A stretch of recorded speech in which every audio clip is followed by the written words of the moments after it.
যদি আমার কথা বলেন, আমি ব্যক্তিগতভাবে গণভোটের বিপক্ষেই প্রচার করেছি। আপনারা যদি আমাকে জুলাই সনদ বাস্তবায়নের তো আমরা সবাই পক্ষে, জুলাই সনদ বাস্তবায়নের পক্ষে আমরা কেন থাকবো না?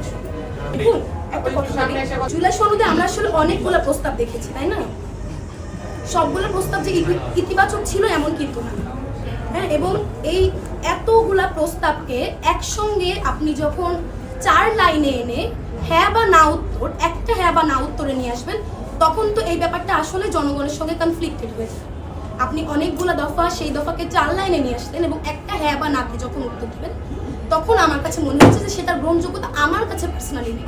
আমার দল অবশ্যই গণভোটের পক্ষে ছিলেন। আপনি যদি আমার কথা বলেন, আমি ব্যক্তিগতভাবে গণভোটের বিপক্ষেই প্রচার করেছি। আপনারা যদি আমাকে সোশ্যাল মিডিয়াতে দেখে থাকেন বা আমার অ্যাক্টিভিটিস দেখে থাকেন, দেখবেন।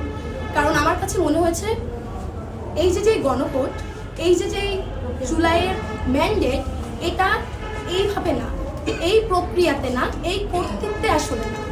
আমার না ভোটের ক্যাম্পেইনটা এরকমই ছিল যে এতগুলা দফা, এতগুলা আলাপকে আপনি যখন 4 বাক্যে এনে একটা হ্যাঁ বা নাতে উত্তর চাইবেন, তখন এটা আসলে কতখানি জনগণের জন্য বোধগম্য, কতখানি আমাদের কাছে বোধগম্য, এটা তো আসলে আমাদের জানা নেই। যার জন্য আমি জুলাই না ভোটের পক্ষে ছিলাম, কিন্তু জুলাই সনদের বাস্তবায়নের পক্ষে অবশ্যই আমরা সবাই।